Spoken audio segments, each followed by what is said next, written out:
comment convertir un non-musulman à l'islam.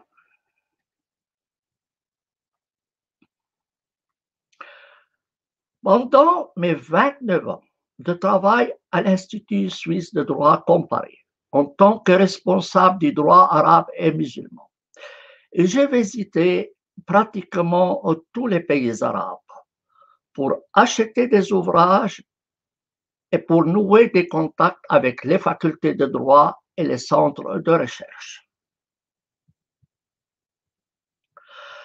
Pendant ces visites dans les pays arabes, j'ai rencontré des ministres, des professeurs universitaires, des chercheurs et des gens simples.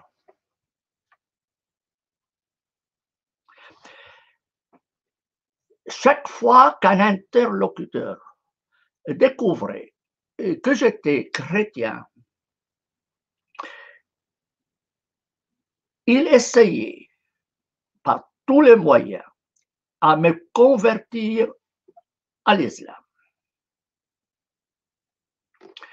Je signale ici que je suis le seul traducteur dans l'histoire qui a traduit le Coran en 3 langues, français, anglais et italien. J'ai aussi fait une édition arabe du Coran que je considère meilleure que les éditions arabes préparées par l'Arabie saoudite, l'Égypte ou tout autre pays. J'ai aussi enseigné les fondements du droit musulman dans différentes universités occidentales en Italie, en France et en Suisse, en tant que professeur invité. Je vais vous conter aujourd'hui mes aventures avec ce qui m'invitait à devenir musulman. Je commence par un ministre du Bahreïn. Je l'ai rencontré dans son bureau à Manama.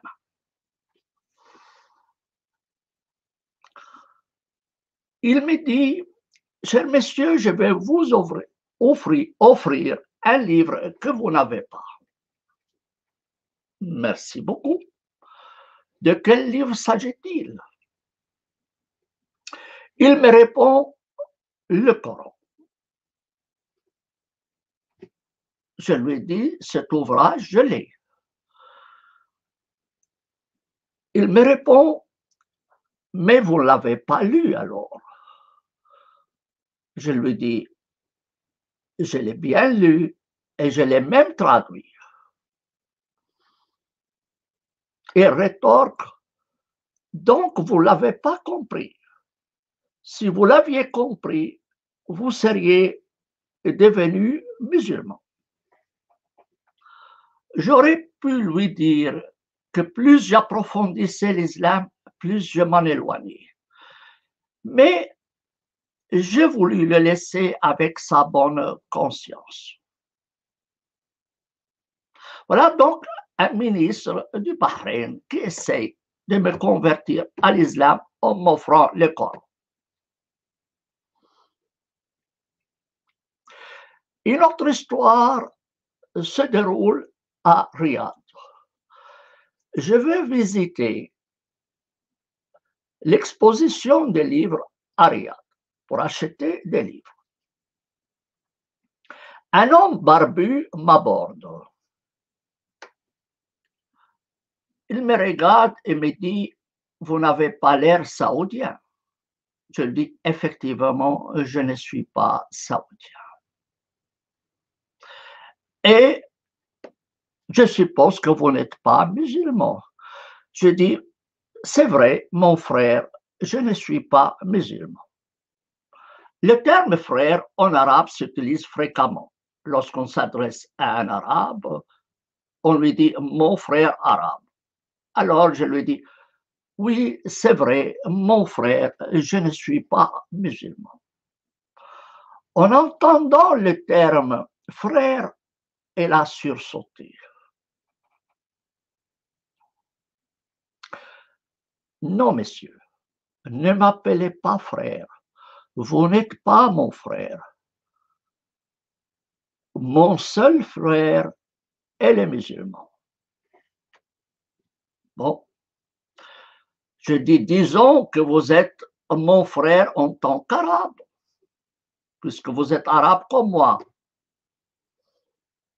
Il reprit de plus belle. Non plus, vous n'êtes pas mon frère. Moi, je n'accepte pas l'appartenance à l'arabité. L'arabité, c'est du racisme. Je vous l'ai dit, mon seul frère, c'est le musulman. J'ai dit, bon, vous ne voulez pas être arabe, et disons, vous êtes mon frère dans l'humanité. Et de nouveau, les messieurs enchaînent. Je vous l'ai bien dit, mon seul frère, c'est le musulman. Je n'accepte pas le concept de l'humanité. Je vais d'ailleurs vous convaincre que l'islam, c'est la meilleure des religions.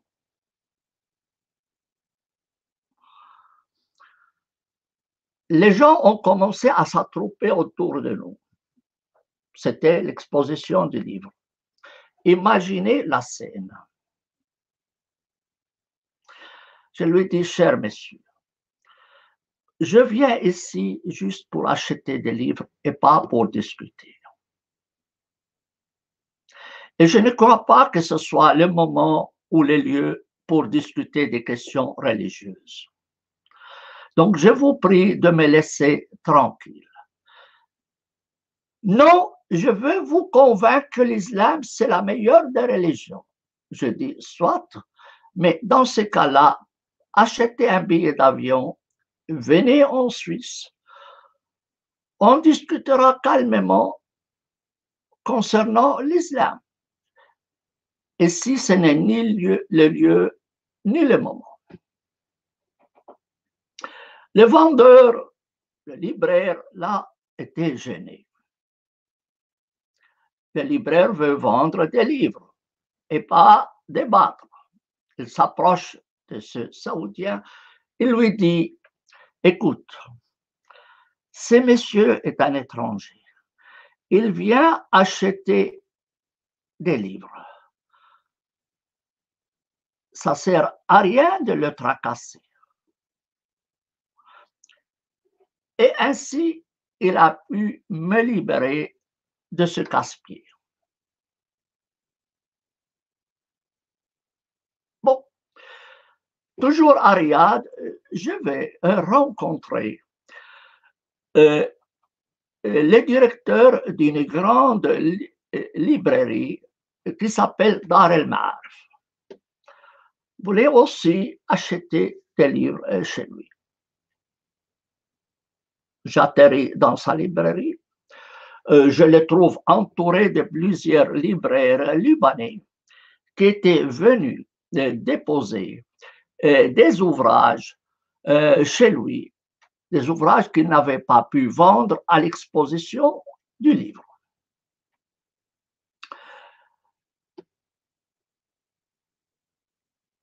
En discutant, il a découvert que je n'étais pas musulman. Je lui ai expliqué en fait pourquoi j'étais venu à Riyad, quel était le but de ma visite à Riyad et qu'est-ce qu'on faisait à l'Institut suisse de droit comparé. Il m'a dit, donc vous êtes musulman? J'ai dit, non, je ne suis pas musulman, mais je suis responsable du droit arabe et musulman.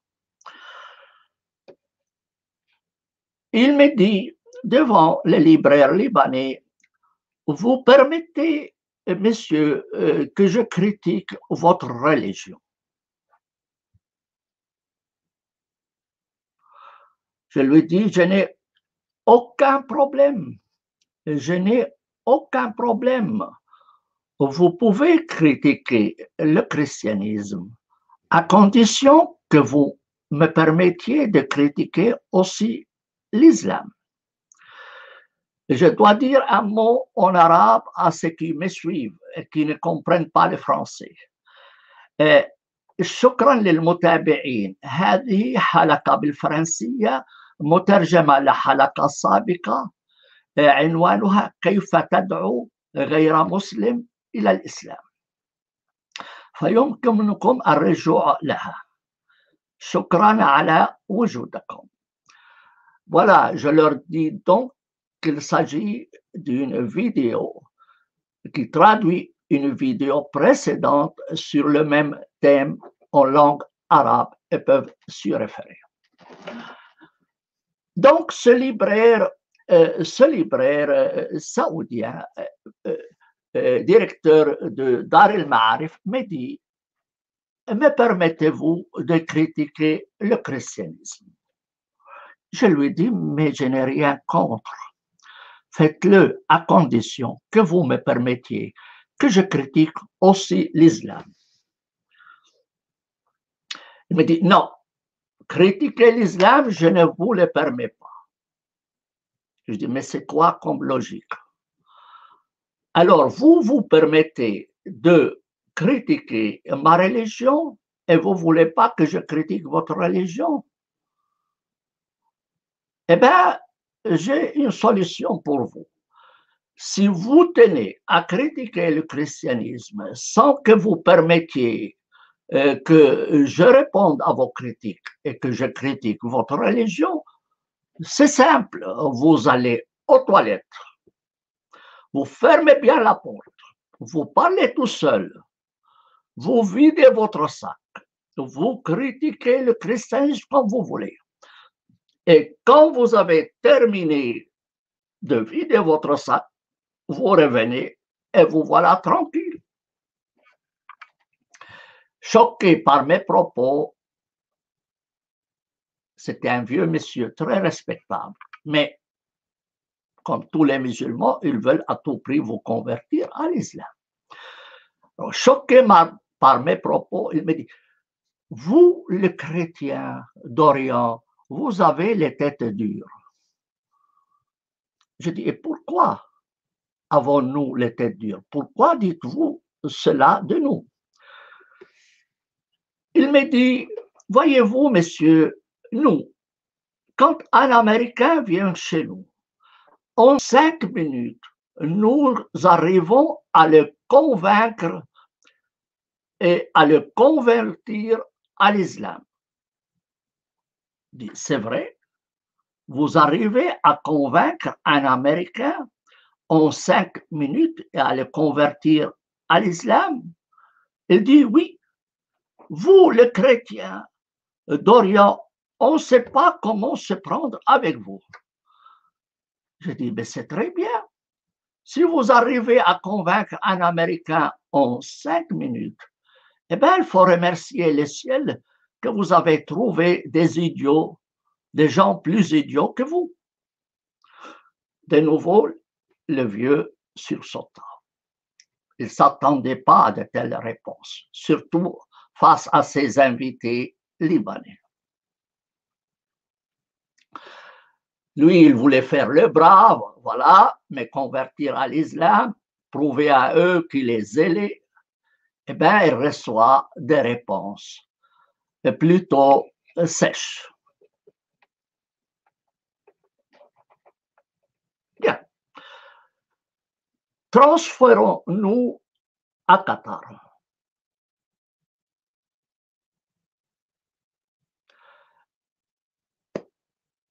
J'arrive à Qatar, je rencontre le doyen de la faculté de droit et de droit musulman. Un homme très sympathique, à vrai dire. Pour me faire honneur, il m'invite au repas le soir avec un professeur égyptien qui enseigne le droit et un professeur syrien qui enseigne l'histoire. On se rencontre donc dans un restaurant, dans des salles ouvertes, comme on s'y attend. On se met à table et à peine assis, le professeur égyptien qui enseigne le droit à Qatar commence par me faire l'éloge de l'islam. J'étais un peu surpris et j'étais venu manger et non pas entendre des éloges d'une ou d'une autre religion. J'ai jamais fait l'éloge du christianisme. Mais je le laissais faire. Je savais où est-ce qu'il allait. Mais je me suis dit, laissons-le parler. Ça va peut-être le soulager. Il me dit, vous savez, Monsieur Sami, l'islam, c'est la religion de la tolérance. Le Coran dit bien nulle contrainte dans la religion.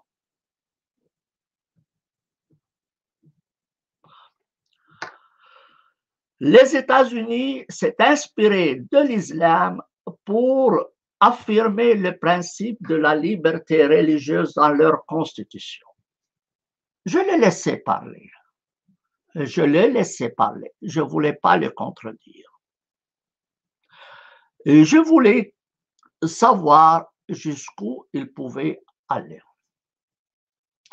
Après cela, il me dit, Monsieur Sami, pourquoi vous ne vous convertissez pas à l'islam?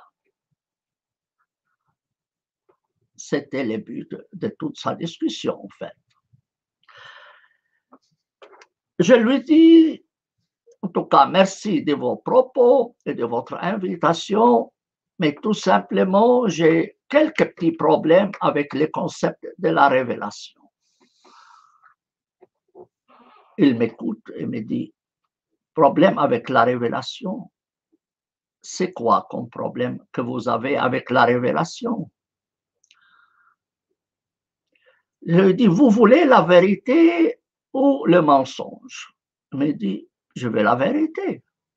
Je dis bien, alors ne soyez pas choqués. Moi, je ne crois pas au livre sacré.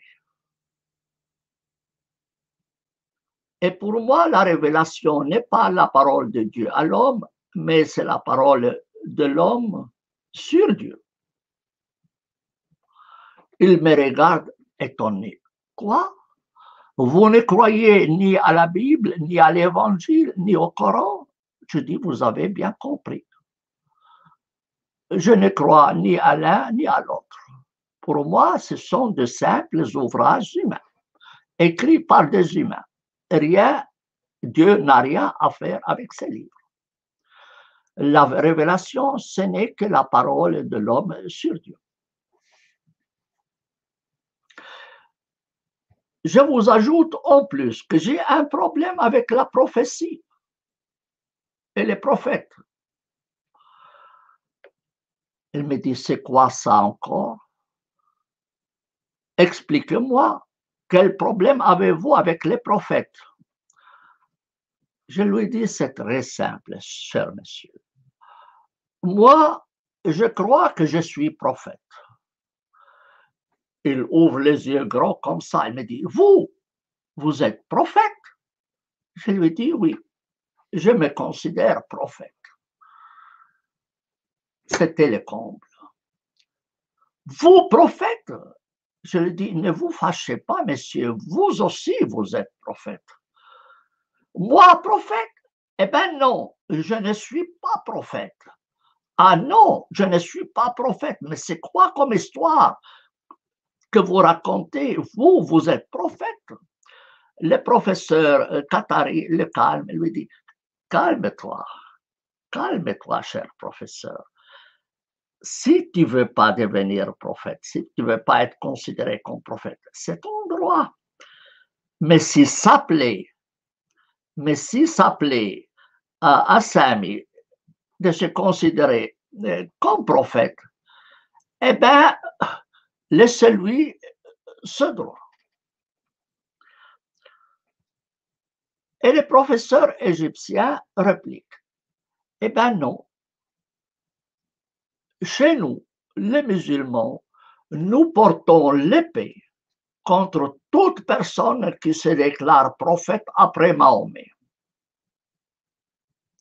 Nous portons l'épée contre toute personne qui se déclare prophète après Mahomet. Je lui dis, pouvez-vous s'il vous plaît répéter ce que vous venez de dire? Sans hésiter. Nous les musulmans, nous portons l'épée contre toute personne qui se déclare prophète après Mahomet. Je dis oui, c'est joli tout ça, mais vous avez oublié ce que vous avez dit il y a 3-4 minutes auparavant. Vous avez dit que l'islam c'était une religion de tolérance et que nul contrat dans la religion et que les Américains s'étaient inspirés de l'islam pour établir le principe de la liberté religieuse et soudainement, vous voulez porter l'épée contre moi et me couper la tête? De quelle liberté vous parlez? Eh bien, cher monsieur, pour être tranquille, vous et moi-même, et gardez votre religion à vous, et je garde ma tête. Et c'était terminé cette discussion.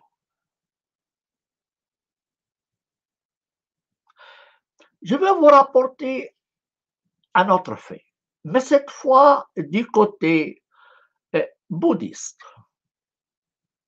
Vous allez comprendre pourquoi. Près de chez nous, ici, à Mont-Pèlerin, il y a une communauté bouddhiste, un couvent, un monastère, un lieu de culte bouddhiste, appelez-le comme vous voulez. Il est animé par des bouddhistes qui se sont échappés du Tibet pendant la persécution que vous connaissez. Sont venus en Suisse, certains sont venus en Suisse et ont établi leur lieu de culte sur le mont Pèlerin. C'est un lieu magique. Vous pouvez voir tous les lacs de ce monastère. Je suis allé 4 fois dans ce monastère pour le visiter. Il y a quelques semaines, je suis allé là-bas et c'était pendant une fête religieuse tibétaine. Ce jour-là, les moines et les nonnes faisaient 6 heures de prière, 3 heures le matin et 3 heures l'après-midi. J'étais ravi. Je n'avais jamais assisté à un culte bouddhiste. Je demande à la réception si je pouvais assister donc à ce culte. Ils m'ont dit, bien sûr, c'est ouvert. C'est ouvert pour vous.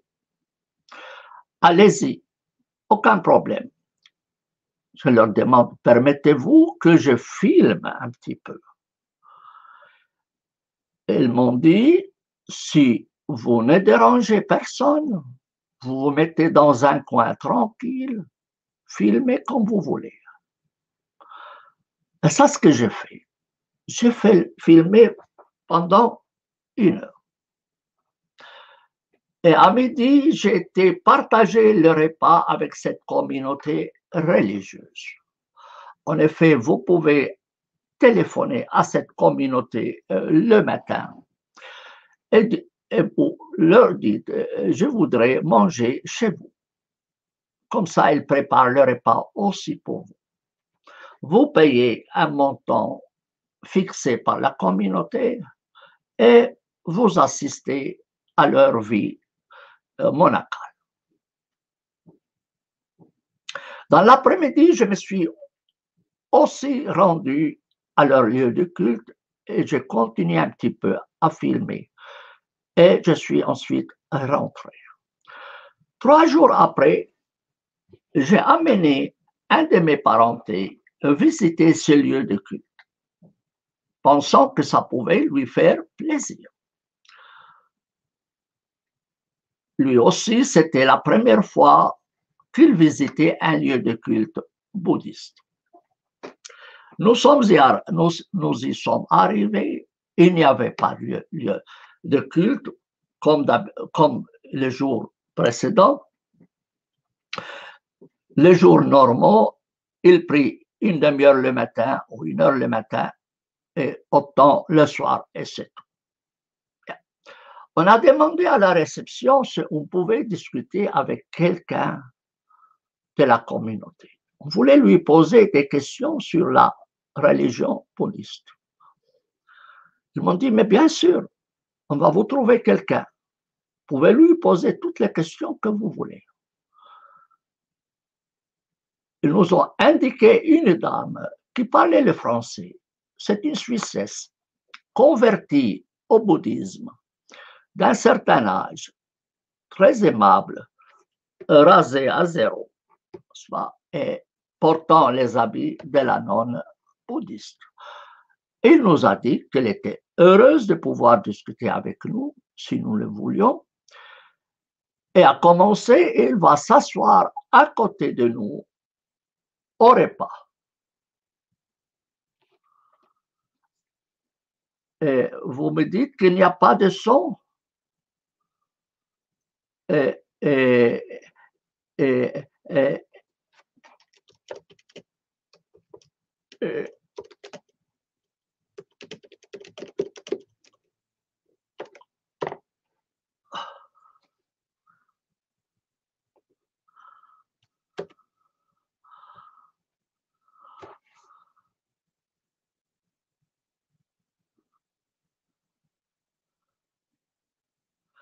bon, je pose la question, s'il n'y a pas de son, ça ne sert à rien que je continue.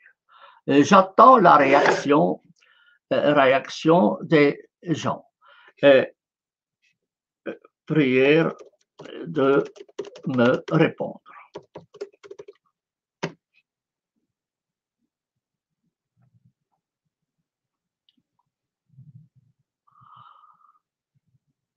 Ben, je n'ai pas de réaction de la part des personnes.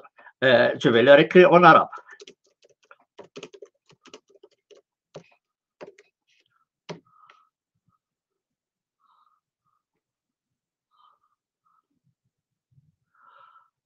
Oui, il dit qu'il n'y a pas de son. هل ممكن تؤكدوا على عدم سماع الصوت؟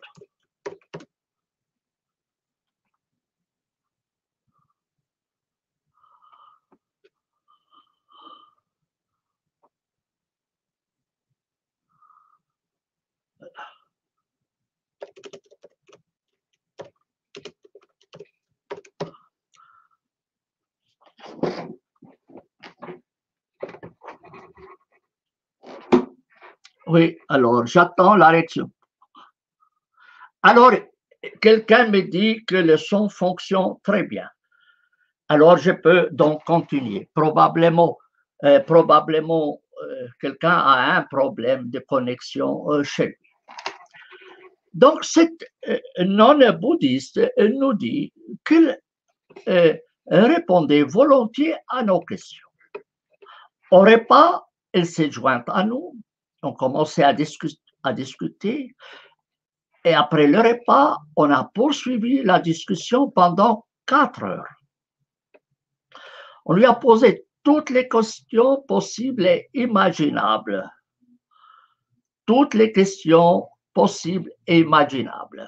Merci de m'avoir averti que le son fonctionne bien.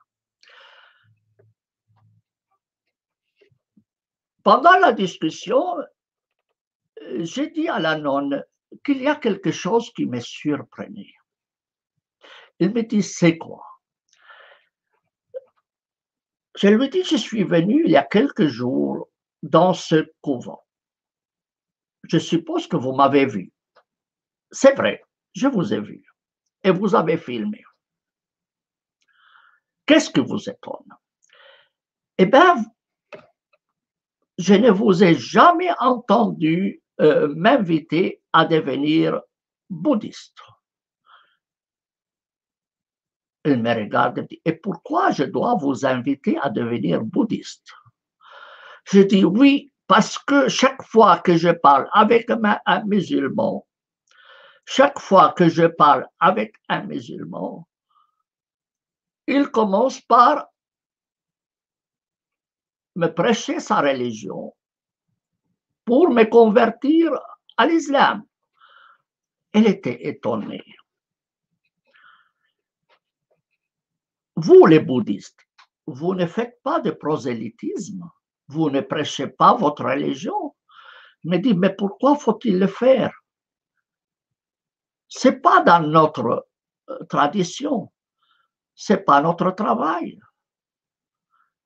Je lui dis, mais vous estimez que votre religion est une bonne religion. Donc, si les gens se convertissent au bouddhisme, ça ne peut être que pour leur bien.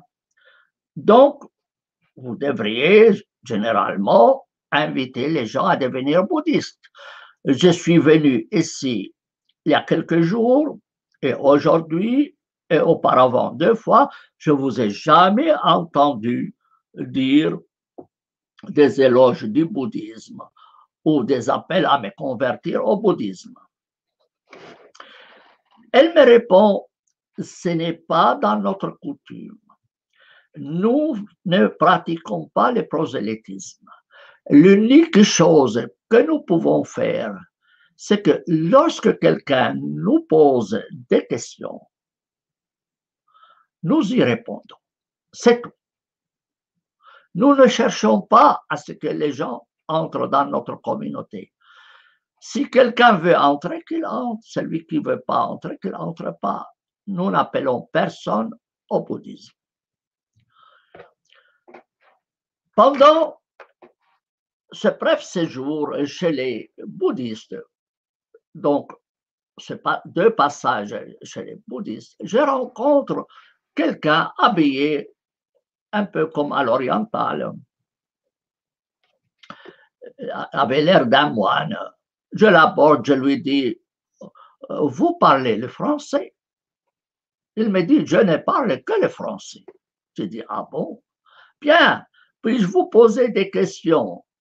Il dit, oui. Il dit, vous venez de la Chine? Il dit, mais non, je suis suisse. Et je lui pose la question, mais vous êtes moine bouddhiste? Non, non, je ne suis pas moine bouddhiste. Vous vous êtes converti au bouddhisme? Je dis, non, non, je ne suis pas converti au bouddhisme. Mais alors pourquoi vous êtes habillé comme ça? Il me dit, ça me plaît. Je dis, mais que faites-vous ici? Eh bien, les lieux me plaisent. Ça me fait plaisir de participer à leurs prières, à vivre un peu cette vie de communauté. De temps en temps, je viens librement. Je lui dis, question délicate. Vous comprenez les Tibétains? Il m'a dit que non. Mais alors, comment faites-vous à participer à leurs prières alors que vous ne parlez pas le tibétain? Toutes leurs prières, c'est en tibétain. Il m'a dit, je comprends l'un ou l'autre mot, mais rien de plus. Mais ça me plaît. Bien. Je traverse la frontière pour la France. On se trouve à Strasbourg, participe à un colloque sur les religions. Le soir, je m'assois à côté d'un prêtre catholique et de 2 musulmans, un homme et une femme originaires de la Tunisie. Le curé, connaissant ma position face aux religions, me dit, Monsieur Sami, pourquoi ne quittez-vous pas le christianisme pour devenir musulman? Un prêtre qui me pose la question, pourquoi je ne deviendrai pas musulman? Je dis, pourquoi je devrais devenir musulman? Il me dit, parce que vous nous cassez les pieds. Vous nous cassez les pieds. On serait content de nous débarrasser de vous. Ah bon, je vous gêne? À ce point que vous voulez que je me convertisse à l'islam. Eh oui, convertissez-vous à l'islam. Au lieu, chaque fois que vous dites une chose, vous dites « je suis chrétien ». Alors que vous savez très bien que votre manière de croire est différente de notre manière de croire. Je dis oui, mais chacun a sa manière de croire. Vous ne voulez quand même pas forcer les gens à croire comme vous. Les musulmans qui se trouvaient en face de lui s'adressent au prêtre et lui disent cher monsieur, cher père, Sami, c'est un chrétien. C'est votre marchandise. Garde-la au chaud. Nous n'en voulons pas. C'est un chrétien et on ne veut pas qu'il devienne musulman. Il dit, et pourquoi? Oui, parce que si Sami vous casse les pieds en tant que chrétien, s'il devient musulman, eh bien, il va tout casser. Non, on préfère qu'il reste chrétien. C'est votre affaire, c'est votre paroissien. Nous, on n'en veut pas. Vous voyez donc comment les choses se passent. Si j'avais un conseil à dire aux musulmans, je n'ai personnellement rien contre le fait que vous faites du prosélytisme, mais faites-le de façon délicate et pas en cassant les pieds aux gens. Pourquoi n'apprenez-vous pas des bouddhistes? Allez passer un certain temps chez les bouddhistes pour apprendre de leurs coutumes. C'est vrai, vous vous estimez comme les meilleurs, mais il se peut que vous ayez aussi quelque chose à apprendre des bouddhistes. Je vais vous donner une pratique suisse. Pendant les fêtes de Noël, les gens se font des cadeaux. Supposez que vous avez reçu une chemise. Mais cette chemise ne vous va pas bien parce qu'elle est trop large ou trop étroite. Qu'est-ce que vous allez faire de ce cadeau qui ne vous convient pas? Allez-vous le garder? Allez-vous le jeter? C'est très simple. Vous demandez à votre ami qui vous a offert la chemise quel est le magasin qu'il a vendu et s'il avait le ticket de la caisse. Il vous le donne. Vous allez au magasin, vous racontez au magasin que cette chemise provenait de chez eux, mais que ça ne vous convenait pas. Le magasin ne va pas protester. Il va vous donner le choix entre recevoir le prix de la chemise ou bien acheter un autre objet en lieu et place de la chemise. Pourquoi diable faut-il obliger les gens qui deviennent musulmans à rester dans l'islam? Si ça ne leur convient pas, pourquoi ils ne peuvent pas quitter? Pourquoi on ne peut pas, par exemple, aller essayer l'islam pour une semaine?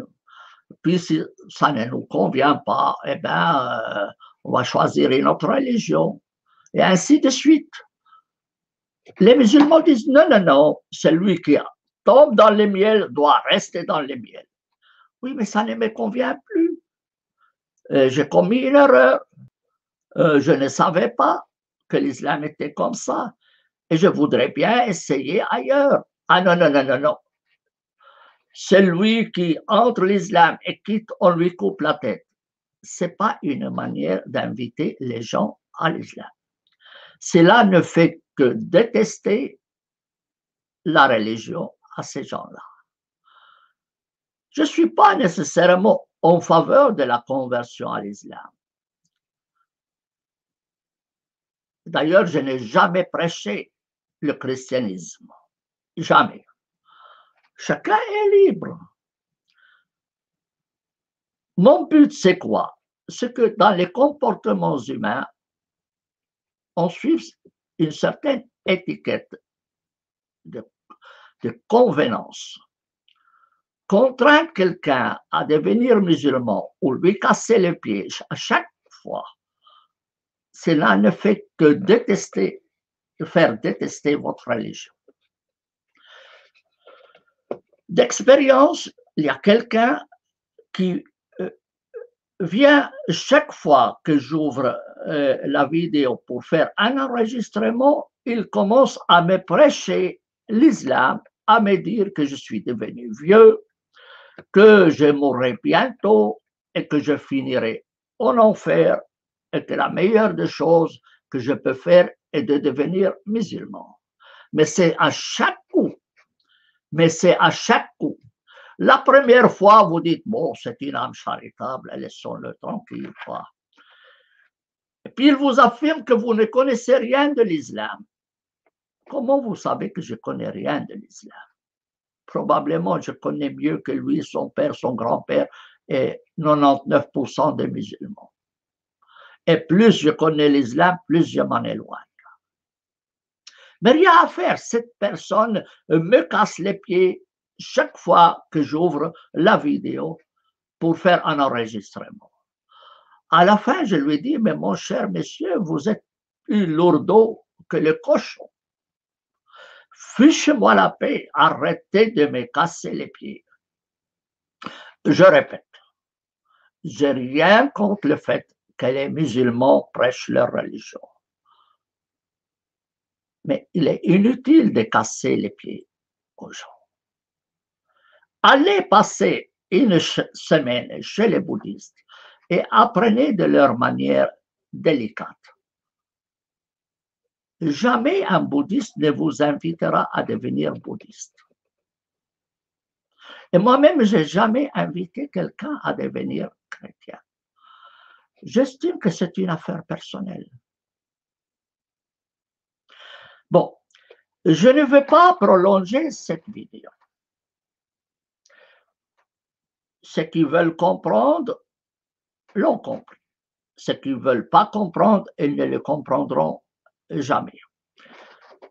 Mais j'espère que cette petite vidéo aidera mes amis musulmans à mieux se comporter envers ceux qui ne confessent pas leur religion. Prêchez l'islam, aucun problème, mais ne cassez pas les pieds aux autres. Donc, prêchez l'islam, d'accord, aucun problème, mais ne cassez pas les pieds aux autres. Et je m'excuse envers les musulmans si mes propos les ont choqués, mais ce n'était pas mon but. Mon but, c'est plutôt de leur donner un conseil fraternel. Je vais voir s'il y a des questions auxquelles je dois répondre ou je peux répondre parmi ceux qui assistent à cette vidéo. Voilà. Alors, pour le moment, je ne vois aucune question en rapport avec cette vidéo.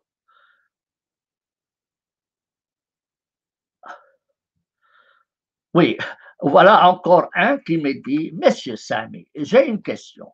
On ne dit pas que l'islam actuel est parfait, mais imaginons qu'à la fin, l'islam soit la bonne religion. Que feriez-vous? Eh bien, je ne discute pas de la question si la religion musulmane est parfaite ou pas. Ce n'est pas à moi à juger. Chacun doit juger pour son propre compte. Je vous donne un exemple très simple. J'ai un lac à côté de moi. Il y a beaucoup de gens qui vont nager dans le lac. Et paraît-il, ça leur fait du bien. Moi, j'ai des difficultés à respirer.